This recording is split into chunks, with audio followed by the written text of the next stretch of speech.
Hello, everyone. Thank you so much for tuning in. So basically, what I'm going to run through today is kind of all the administrative details of managing your providership. We recognize that we're kind of asking you to do a lot administratively, and we just want to make sure that you have the resources and the understanding of like where to find everything. So this is especially useful for anyone who is new to managing your providership, or maybe you've been here for a while, and hopefully we can give you a couple little tidbits about how to kind of manage everything. So I'm just going to start by sharing my screen. So I've logged in as a provider. I'm here as a provider demo account, and I'm going to just take a minute to kind of walk through your dashboard. So let's just start at the top here. These items are mainly for just students, so you don't really have to do anything here unless you would like to reset your password. You can do that under account info. And there's also a place where if you want to just change the name that's associated with your provider account, like your personal name, you can change that name here. But otherwise, all of these details are kind of just personal individual details and aren't really relevant to the provider account as a whole. And I'll show you here in a second where you can change any sort of details that are displayed to the public where future students can find you here in a second. But first, while we're up here, this classes and certificates, it's kind of confusing, but that's also just for like individual classes. If for whatever reason you as an individual have taken any classes using the email address, the same email address that you use to log in for your provider account, then you'll find those classes here. But for the most part, most providers try to keep like the organization account separate from the individual account. So this won't be relevant to any of the courses that you are actually providing. And so we're just going to go ahead and skip on down to the real meat of managing your account here. So the provider info, that's where you'll manage any of the details that will display to the public so that students can find you. And so there's a little bit new form. We actually just updated this form. So you'll fill out any details that you want to showing to the public right here. So it's listed underneath each field. This field is displayed to the public. So this is your name, your website, so people can book with you, and all of these important details that you'll want to make sure are up to date and accurate. And then, of course, when your certificate of insurance expires, we'll send you a reminder letting you know that we need a new copy of that new certificate. And you can upload that here or just send it my way, email it over to me. I'm super happy to upload it for you as well. Don't forget the expiration. And this is where you can upload your current season provider agreement as you are renewing for this season. And then you can also update your logo on our new course listing webpage. You have your own landing page, and I can show you that here in a little bit, but this logo will show up on that landing page. You'll also notice that this is actually the same form as the form that you'll use to renew your provider status each year. So you can actually access that form from two different places. And so if we just go here to provider status requirements, that's where you're going to update your status for the year. So this is just a rundown of basically what we're asking you to do. We're only asking you to do 3 things, and a little bit more information about these things is found right here on this page. And to be able to actually update your status, you'll just click Update Provider Info. And like I said, that's the same form. And that's also where you'll sign the provider agreement. It is linked here on the form for you to sign via our online platform, Easy Waiver. It's also linked right here to sign it right here via Easy Waiver. And then if you need any like updates on like what has changed in the agreement this season, then just click here. And then we also created this agreement summary. We realized that that the agreement is really long and there can be a little bit of jargon. And so just to make sure we're all speaking the same language, we created this too long didn't read version. So you're welcome to just kind of see the highlights and make sure that we're all on the same page if you want to just check out the agreement summary. And then we have changed our address this year. So we're asking that you update the address on your certificate of insurance to the Mount Crested Butte, Colorado address here. And then, of course, pay provider dues. You'll be prompted after you submit the form to pay provider dues only if you're due. Alternatively, that is also available from your dashboard.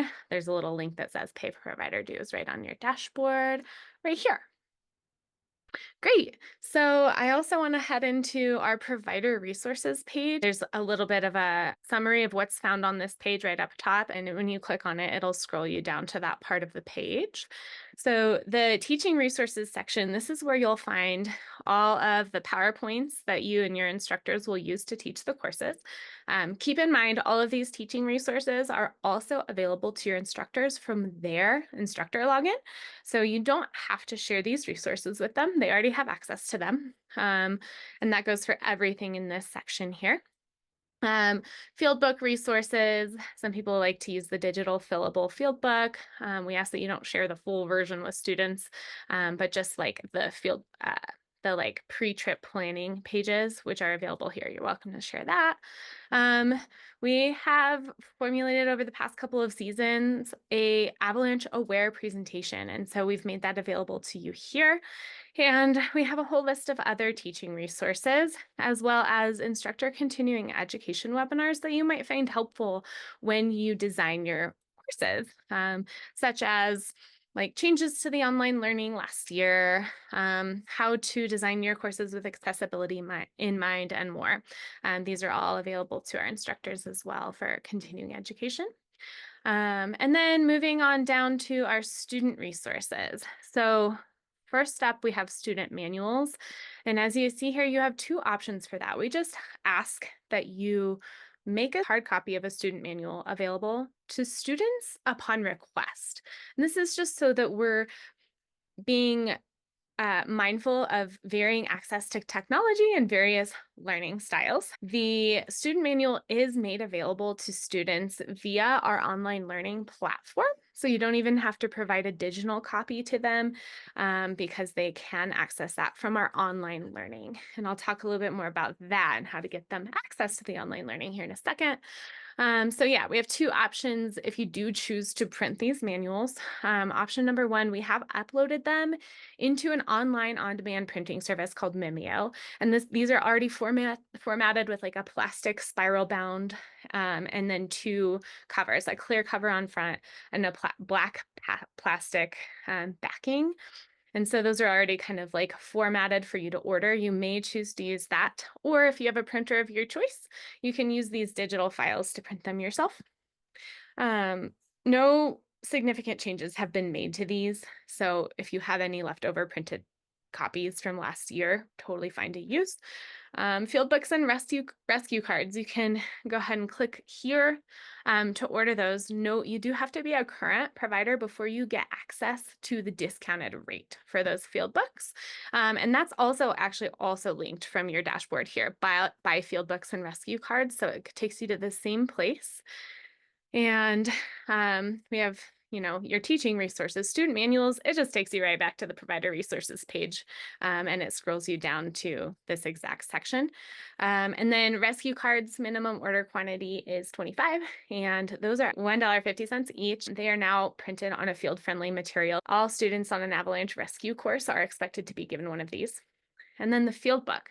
The field book includes two rescue cards. One is tearaway and the other just stays with the field book. So for AIARE 1 and AIARE 2 students, you don't have to also give them a separate rescue card because that's already included in the field book, but you can buy those right here.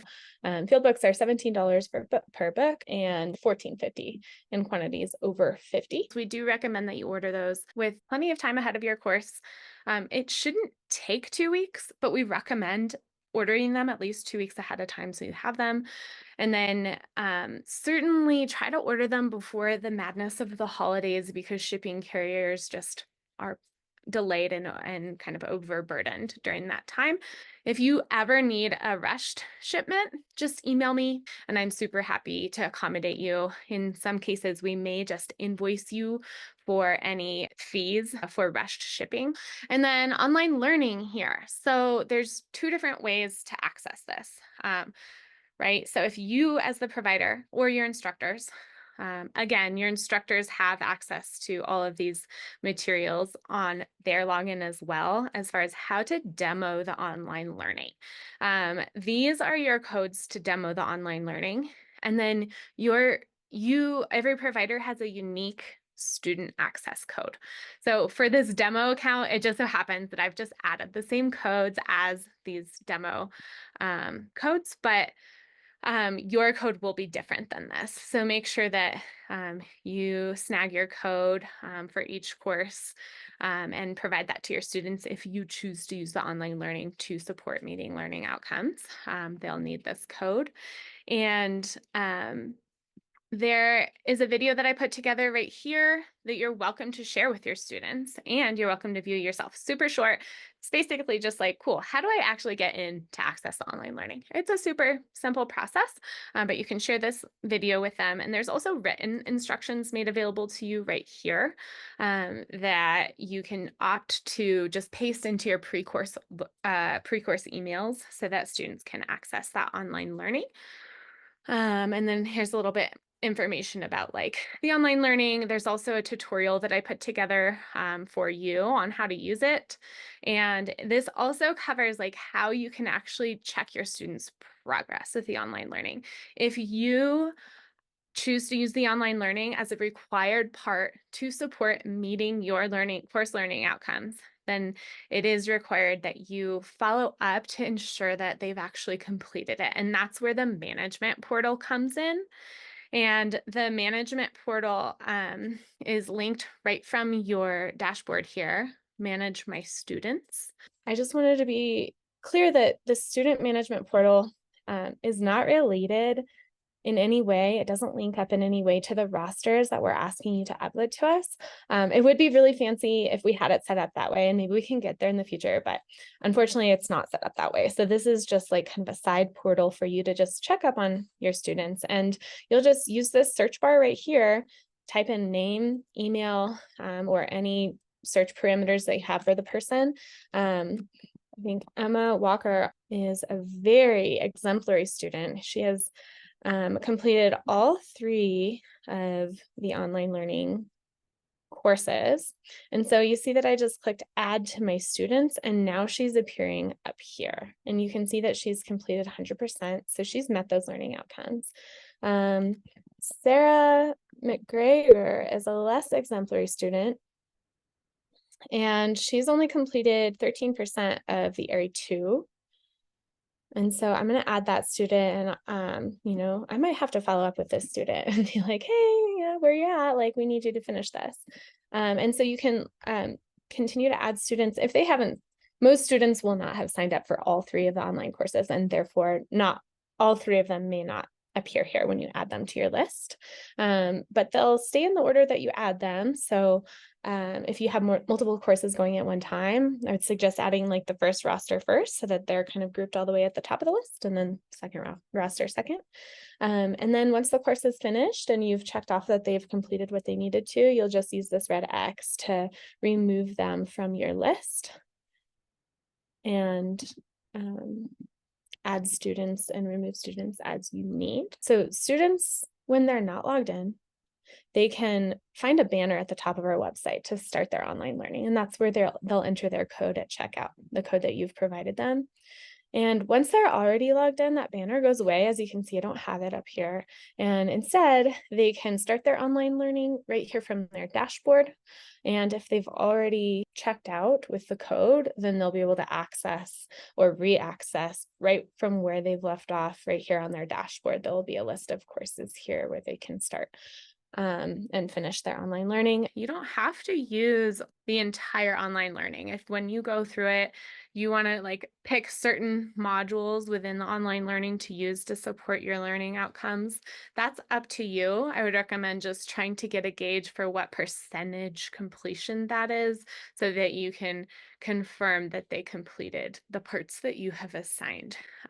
If you're running a 3-day course and the online learning is just like an extra way for the students to kind of have different touch points on the content, then you don't have to follow up that they've completed it, because those classroom hours will have been met in person. But if you have like a hybrid course and you are using it, like I said, you do have to follow up that they have completed it. Yeah, and then moving on to mapping resources, Caltopo and Onyx have generously offered your students to access some mapping tools. So there's a free, I believe it's a 3-month trial for your students to have access to Caltopo for their course. So it will be a URL. And it is unique to you, and it changes every season. And you can click here to understand a little bit more information and maybe get some like language that you can use to share with your students in their pre-course email. Same with Onyx here, a whole bunch of information about how your students can access a trial with Onyx. Cool. And like now we're moving down to the operational side of things, and we've made for providers who were with us last year. We've put together a provider report for you, and this just outlines a lot of really cool information, such as like course numbers and how you compare, how your numbers compare, like course numbers, student numbers, like mode of travel, and all sorts of things like that. We're comparing your numbers and your information to your state, so you can kind of see where you're sitting. And so we have a little bit of information here on instructor pay, hiring, scheduling, and requirements. So just to kind of a little bit of resources to help set you up for success with instructors. Instructor demographics and pay, we send out an instructor survey every year. And so we make this information available to you for instructor reported pay. You can use your staff training to qualify as continuing education for your instructors. And you just have to submit this application to our education director. We can help you find instructors by, you can add a job opportunity to our employment webpage on our website by filling out this form. And I'm also happy to provide like a list of instructors in your area who have given permission to be contacted. We are also willing to reshare any sort of social media posts, just tag AIARE and we can do that for you.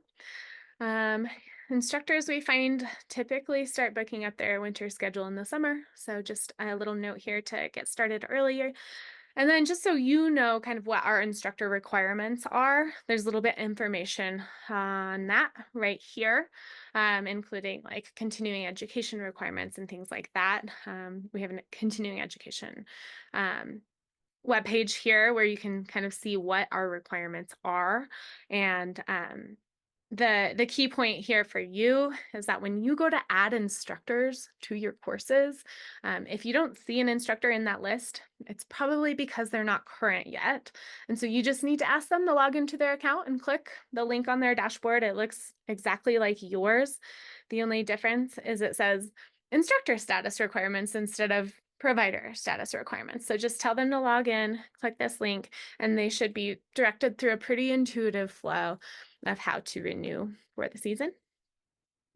And then we have a couple resources on insurance and permitting and risk management. AIARE has our own risk management plan that we've made available to you. You're welcome to pick it apart and take what pieces make sense for your operation, use it as a template or anything like that. And we also have a guidance document that you're welcome to make use of.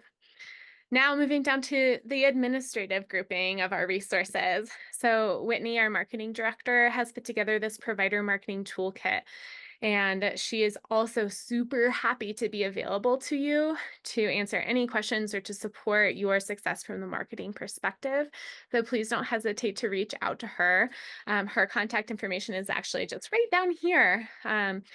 marketing support and media requests right here. And while I'm here, this who to contact by topic form is super user-friendly. You can type in any sort of topic and it filters out the table by who you should contact. Coming back up here, the provider marketing toolkit also includes like suggested pre-course emails to make sure you get the information across to set your students up for success, and more. So make sure to check that out. A whole bunch of good information found in there. And then just kind of like in general, like where to go to renew your provider status. I know I just talked about that. I've already talked about the agreement summary as well. We're linking it again here. This webinar will be linked right here. New providers start here. So meant to be a resource for you moving forward. And we can offer a one-time bulk course upload every season. And so this is that spreadsheet, and you'll just send it to me and I'll go ahead and upload that for you. We just ask that any changes after that upload that you make from your end, we can talk about that here in a second on how to make modifications to your courses. The alternative, if you don't opt to use the bulk upload option, is just adding your courses one at a time right here by clicking the add a course button. And you won't have access to add courses until you're a current provider, just so you know. And then we have a compiled list on our YouTube channel. It's like a provider YouTube channel. And so you're welcome to check out some other resources that we put together there. And this is just kind of like the layout of like what to expect with our student fees and rosters. So you're expected to upload rosters every 2 weeks, and latest monthly, and student fees are due monthly. Student fees are due actually the month after the course takes place. So if your course took place on, say, January 10th, then your student fees aren't due until the last day of February. So in some cases, you have more than a month to pay your student fees. There are late fees. We reduced our late fees this season, so now it's 5% non-compounding. We also were able to reduce our credit card processing fee to 3%. You certainly are still able, just as before, to pay by check or direct transfer to avoid any sort of fees. We just recommend getting a little bit of a head start to allow for that check to actually be mailed and arrive on time. And there's a little bit more information here for you on what the current student fee prices are. If you need an invoice for your accounting department, you can generate your own invoice, just process your order. And instead of clicking like credit card or check or direct transfer as your payment method, you'll just click invoice and that'll email you an invoice. And that is our provider resources page. So let's head back to the dashboard. I'm going to just draw your attention over here to this box on the right side. Don't miss these recent newsletters. We have just general public newsletters at the top, and then you can see AIARE Provider Update. All of the newsletters toward the bottom of the list are newsletters that are specific for you. And so it's really important that you, as your administrator of your AIARE Providership, stays on top of these newsletters, because sometimes we have some important reminders or important changes that might affect you in those newsletters. So please stay on top of those. And if you aren't receiving them, please just let me know. We'd be happy to get you on that list. And like I said, if you miss them, you can always just find them right here. So let's go to the provider FAQ. So there's a lot of information on this provider FAQ page that I highly recommend y'all check out if you have any questions. And I am also very happy to be a resource for you. And then right here, these 3 resources are referenced in the provider agreement. And so we just ask that you agree to our code of conduct as far as how you represent AIARE. So now let's go into adding courses and editing rosters, all of that fun stuff. So to add your courses for the season, you can just click add a course. And this is a form for you to fill out, adding one course at a time. Note that at the bottom, adding the instructor, and this is a form for you to fill out, adding one course at a time. Note that at the bottom, the adding the instructors is not a required field. Not yet at this point in the process, which might be pretty important for you because you might not really know who's going to teach these courses quite yet at this point in the process. Note that if you can't find an instructor in these dropdowns, that means that they're not current yet, and you'll just ask them to log into their instructor dashboard and click on instructor status requirements. You can, as an instructor, lead a rescue course on your own, as long as you have a pro membership with the American Avalanche Association. And if you're not a course leader, then that means you won't be in that course leader dropdown. But for rescue courses only, you are not required to have a course leader selected at all. So if it was an instructor who led that rescue course, then you'll just leave the course leader field empty. And instead, your first instructor would be the instructor who led the rescue course. So alternatively, I do offer a one-time bulk course upload. I just ask that any changes or additions or deletions after that, I just ask that you make those from your end. And so that can be done on the View and Edit Courses link. And this is where we handle everything else of managing our providership here. So as you can see, we are running a couple of courses on our demo account this year, and you won't be able to pay your student fees until you've added the roster, because it's a per student fee. And so we don't know how much to charge you until you've added the roster, right? So before you add a roster, I would recommend going to the course and just making sure that you have enough instructors added, because the student won't be able to receive their certificate until enough instructors are added to the course. So make sure you go into edit details, and this edit details screen looks exactly like the add a course screen that we've already seen. And now we're just going to go down and add our course leader if it's relevant, if it's not a rescue course, or our instructors here. And you also have to have an appropriate number of instructors added to the roster before you'll be able to complete the roster part of the process. So just to recap, y'all probably already know this, but our ratio is 6 to 1, so 6 students to 1 instructor. Every course needs a course leader. So the maximum number of students that can be on any course is 24, and therefore 4 instructors, 3 instructors and 1 course leader are the max instructors that you would have on a course. And then our ratio for any observers that you might have is 1 observer per instructor on the course.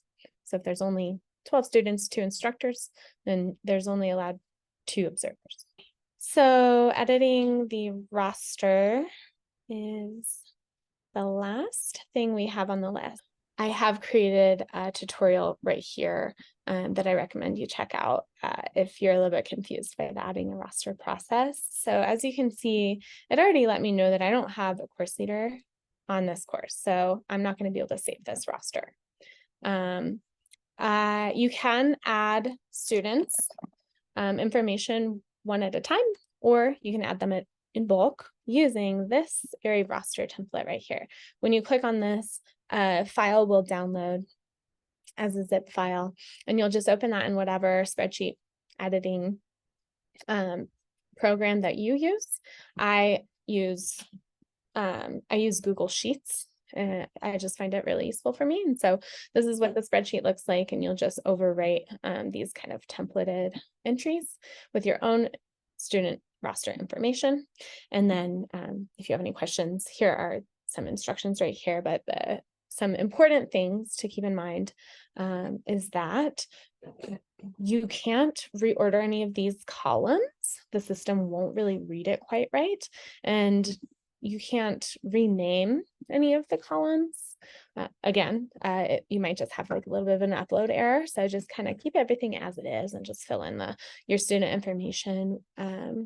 What is required is the first and last name, student type, and then the completed column is also required. This year, you will be charged a student fee whether or not the student completed the course. And this is just so that if a student didn't complete the course and they're intending to complete it later in the season, This gives you a little bit more flexibility so that you won't be charged a late fee if there's just one student fee missing. So that's why we are charging for incomplete students now. So you're welcome to notate that here in whatever way you like. Just know that the student won't have access to retrieve their certificate until the completed column is either checked or marked as true on this spreadsheet. So like I said, first name, last name, student type, and completed columns are all what's required. If you're able to provide us with more information, this helps us. We do a lot of data collection, and it really helps us understand who we are serving and who we're not serving as far as demographic information goes. So the more information, the better. But I just want to let you know, if you don't have any information about like their location or anything like that, it's not required. The email is not required, but it is highly recommended. As many of you most likely already know, this email address will serve as their username, and this is how they access their certificate on our avtraining.org website later. So as soon as the roster has been uploaded and the completed box is marked as checked, they will be able to either create an account if they haven't already, or log in to their account and just click classes and certificates from their dashboard and access their certificate. If they don't have an email address, then that means that they don't have a login, and to access their certificate, they would have to contact us directly. So once you have this spreadsheet filled out, you'll just export it to CSV, and then you can just add from CSV right here. Go to downloads. And it looks like it leaves that blank entry, and you can just use that X to remove any blank entry, and your student roster is added. Because I do not have a course leader added, even though true was marked in the completed column, if there's not an appropriate number of instructors, it just won't let me check that box until I've added a course leader and appropriate number of instructors. So that's kind of a little hang up. And then you'll just click save. And you have to wait until you receive a new notification. If you have enough instructors, this notification will be green and it'll say success, you saved it. But just make sure that you get a notification before you navigate away from the webpage. We have one course from last year that we were bad, and we have not paid those student fees yet.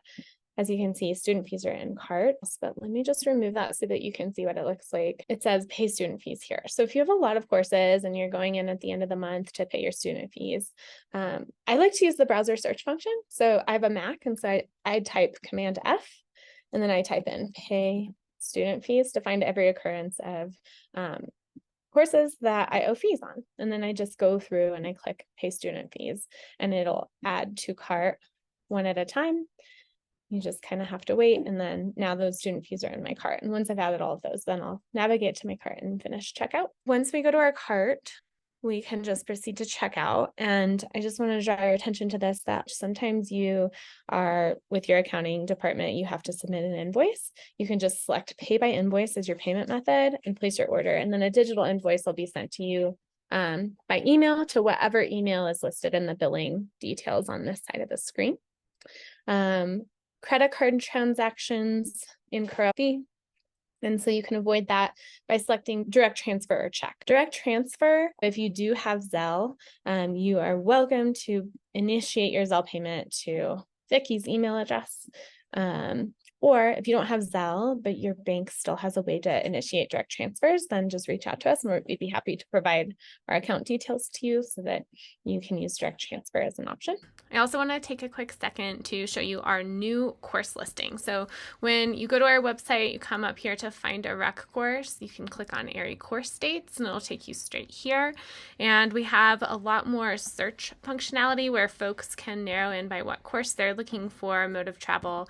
And now we've added this year specialty tags, and you will see that when you go to add your courses from your provider dashboard, that you will have the option to select from a list of specialty options. AIARE plus additional skills might include things such as including like a wilderness first aid course or an intro to touring on top of the AIARE 1, or an advanced skill writing, or like AIARE Rescue plus an additional advanced rescue day. Gender-based affinity, hut-based, hybrid, which means the classwork is remote. This is most likely going to be used for any AIARE 1 or AIARE 2 classes where your classroom, your third day is virtual, where you assign other coursework to meet the required classroom hours. LGBTQ plus, Spanish, teen, youth, and family. And you can narrow in by provider, state, country, month, and then even further by any sort of extra search parameters that you have here. And so as you can see, there's a bunch of different options already loaded. When you click on each card, you can get more information, including the description of the course, and you can book this course that links directly to whatever URL you've entered into the course listing when you've added it. And then when you click here, you can view the provider. So this is the Mountain Guides Colorado. It'll take me straight to their landing page that I had mentioned earlier.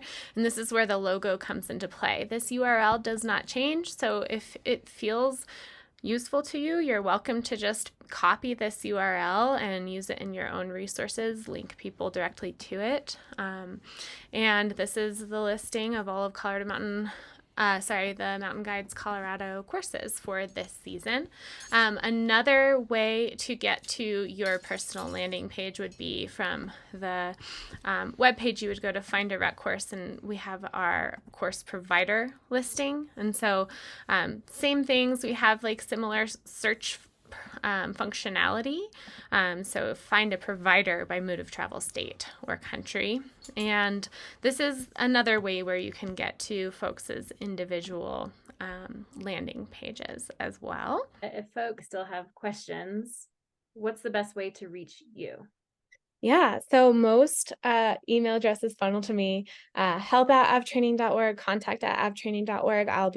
I check those regularly. But then my personal email address is Sarah, SARAH, at avtraining.org. So that's AV and then the word training.org. And then AIARE's phone number also goes directly to Sarah as well. So she's just a phone call away, Monday through Friday. And if you would like to give us feedback on this or any of our other webinars, we would definitely love to hear from you. If you ever have any suggestions for topics that are either education oriented or more operations or administrative oriented, we'd be happy to hear those and see what we can create for you all. Otherwise, thank you so much for being here. Hopefully this was helpful, and yeah, we're wishing you guys all a really great snowy, successful winter ahead. Thank you all so much for joining in.